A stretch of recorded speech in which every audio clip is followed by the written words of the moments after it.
Howdy. My name is Nonat, and today I've got another really cool TTRPG accessory item to show to you guys today. However, due to the nature of the item, I can't really show you super well from this camera angle, so I'm going to give it over to me from 20 minutes ago when I recorded it. Shoo! So, as we can see here from the new camera perspective and much shoddier audio quality, we are here for my official unboxing of the Better Backstories Big Bundle box. They allowed me to get a free copy of this so I could show it off to you guys. I'm super excited. For those of you who aren't aware, Better Backstories is, well, a deck of cards that can be used to help you make interesting characters for your role-playing campaigns, and beyond that, even interesting NPCs and interesting characters within the story. Also, don't mind the candle, it's just good mood lighting, ambience, and I like the smell. I'm also going to try my best not to laugh or move too much, because the way I have to record this is my phone is wrapped around my neck. So if I laugh or jiggle too much, the entire camera goes haywire. So I'm going to try my best to stand as still as possible. So you can see here on the back it reads, "Drama is based on meaningful connections. Luke Skywalker's story becomes so much deeper when it's revealed that is his father." Yo, spoilers, Better Backstories! Welcome to Better Backstories, a life history generator for adding depth to your fictional characters. With the flip of a few cards, your half-orc fighter gains a family heirloom and a fear of open spaces. This system is genre neutral and works for role-playing games, creative writing, or even songwriting. The cards can also be used to generate random weather patterns and map features. So these do even do a little bit extra beyond just giving your backstory. But let's pop these open and show off exactly what they do. I'm really bad at opening plastic. I'm in. So it comes with a pretty standard deck of cards box, a little bit bigger. Let's go ahead and pop it open. I am miraculously bad at getting things open. I will not lie about that. I don't know why I'm so bad at it. I just think I don't understand the structure of what makes these stay inside. And then I get awkward creases like this. That's totally my fault because I'm just bad at opening boxes. Let me get this open. No, it's ripping. Hey, and we're open. Okay, I was scared I'd have to rip it, but I got in there. So let's go ahead and see what we got here. So the first thing we get is some instructions, I'm thinking. Better Backstories was designed by James J. Stylopek. I hope I'm pronouncing that right. Tim Mazurik and Blas Baros. It was born out of a love of developing detailed life histories for role-playing characters. Without the help of Kickstarter and 1,357 backers, it never would have come to life. Thank you for your support, your trust, and most of all, your money. Oh, I respect that. I love that. Well done, Better Backstories. Oh, okay, we got a whole insert here. Oh, yo, is that all their backers? Yo, that's amazing. Holy cow, it's all of their backers. That probably hurts a lot of people's eyes on the video, but man, that's cool. Oh, I wish I was on here somewhere, but I'm not cool enough. So the anatomy of the cards, that has a title, an alignment icon, which indicates how it is likely to have affected the character. So I guess in a positive or negative way, maybe? Yeah, positive, negative, neutral, and question mark. Icon in the top right corner is one of 8 of a benefit, a change, a drive, a life, a mystery, a trouble, mystical, or technical. 4 is the flavor text, which is, just the flavor text of the card itself. 5 is the weather type. Like I said, you can just draw these to indicate random weather. So we can see in the top right of the example here, it has snow flurries. So if you wanted to, as a GM, you could just draw this card for random weather. And oh, it's snowing here. 6 would be the land type. So if you want to just pull for random terrain, you could be like, okay, you're in a grassland. And 7 is the suggestion chart, which I know what that does and we'll get into a little bit later. The back also does unique things. We have an alignment icon. If maybe you just want to randomly roll an alignment for a character, you can just pull and look at the back of a card. I believe the weather icon will likely, on the yellow part, it says snow flurries, and there we have a picture of what looks like snow flurries, so that's probably how that works.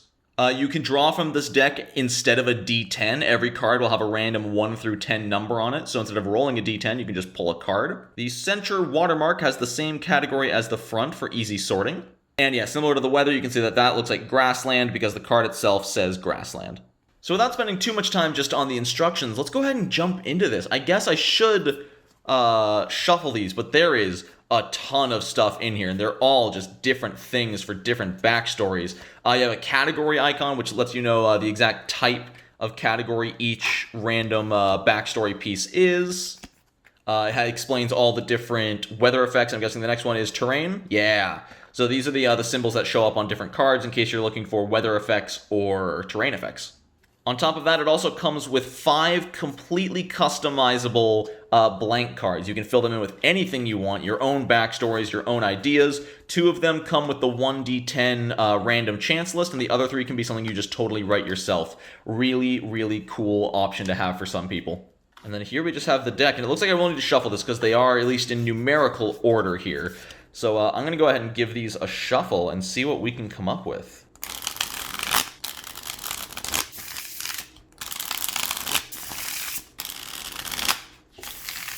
Alright, let's go ahead and pull out the middle, put it on top, and then give it a nice cut.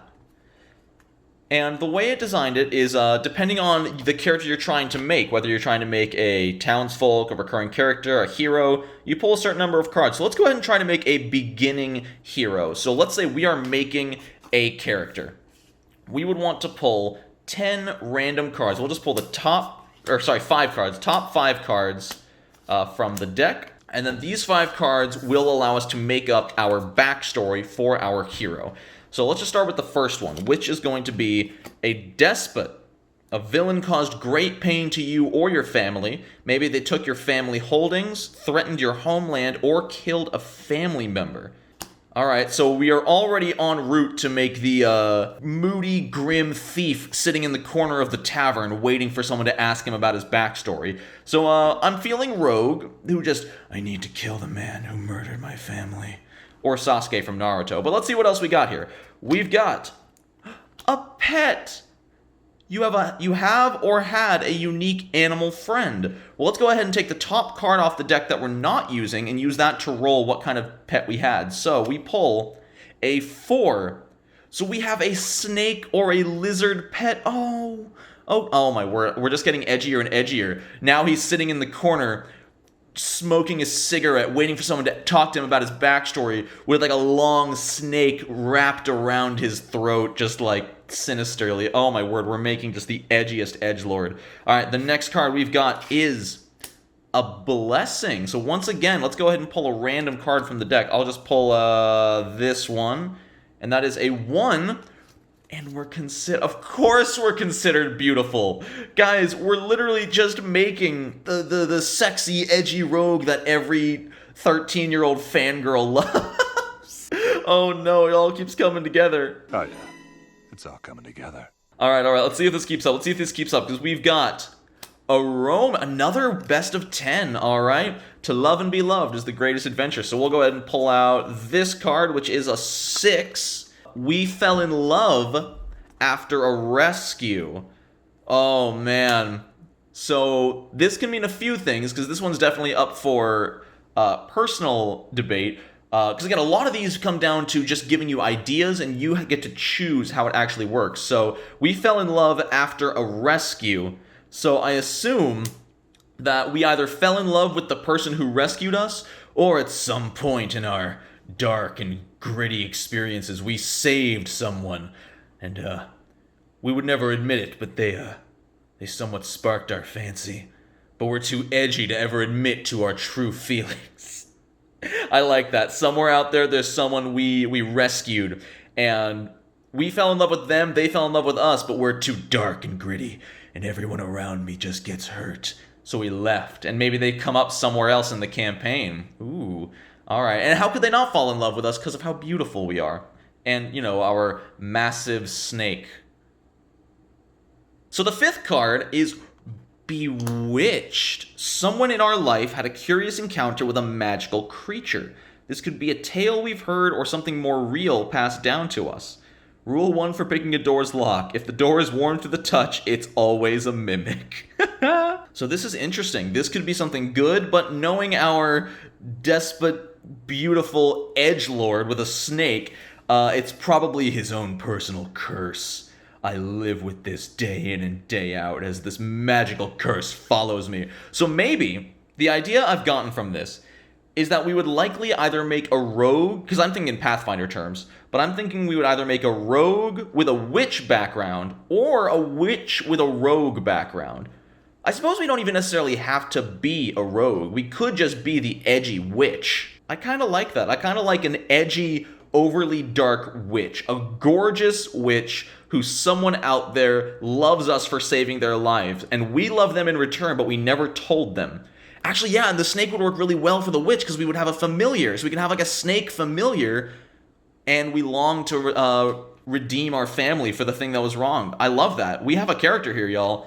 As for ancestry, we could really pick almost anything. I'm feeling human just because I like humans, and I think that could be cool, but you could really go with any ancestry you want at this point.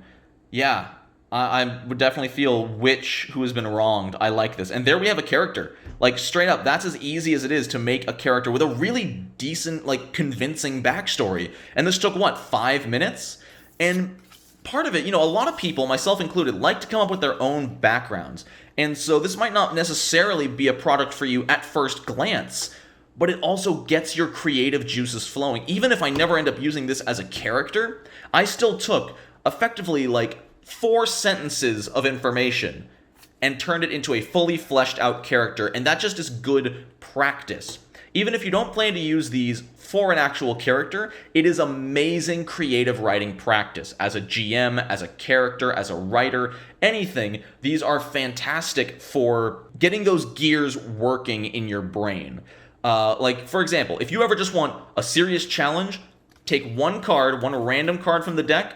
We're going to make a character off of this card as a creative writing challenge. This character had their family home ruined by a cataclysm. We'll draw 10 to know exactly what the cataclysm was. It looks like we're drawing an 8. So that means we were ruined by a meteor shower. So I'm thinking this is like post-apocalyptic Golarion, or maybe even, you know what, no. So this is going to be in the Pathfinder world of Golarion, but our poor hero is the lone survivor after a lich called down and cast the spell Meteor Swarm and destroyed our home. The meteors destroyed every building. Everyone we know from our home died, and we are the lone survivor, tragically injured, and we have a reason to fight and adventure, to find that lich or that evil spellcaster who cast the meteor spell on our home and avenge ourselves. And bam, there's a character. There is a character backstory right there. You can do so much with these. Like it explained in the instructions. If you're a GM and you're like, oh god, I don't know, you've been teleported to a lava field. You're in a lava field now, in the plane of fire. And, again, as a GM, you can just be like, what should my players do next? What should I send my players to next? Let's see. The next set piece is gonna be a river. All right. And what are the weather conditions like at that river? What are the weather conditions looking like? Looks like it's sunny but dry, so maybe the river is completely dried up. It used to be a very healthy flowing river, but now something has caused the water in the river to dry up, or someone has built a dam to stop the river from flowing, and thus it is starving out a village and dehydrating them because they cannot get fresh water. And bam, there's an idea for a whole arc of story in your game as a GM. These are literally useful no matter what kind of player you are in your RPG games. So I hope I was able to give you guys a nice demonstration of these cards and the sheer power they really have. And seriously, guys, we only saw the beginning of these. I don't want to give all of them away so you have a reason to, buy the deck. But, wealthy, sourpuss, communication, languages and codes come easy to you. Maybe this would be used to make a linguist character in Pathfinder. Denial. For some reason, your father has never believed you were his child. Oh my word. That's so sad. Yeah, so there is so much power in these cards. I really hope you guys check it out. There will be a link in the description to the Better Backstories website. These cards are awesome, guys. Thank you so much to Better Backstories for sponsoring this video and giving me a free copy of the deck. I will definitely be getting some great use out of this. Thank you all so much for watching. I hope you have a wonderful rest of your day. And until next time, no nat ones.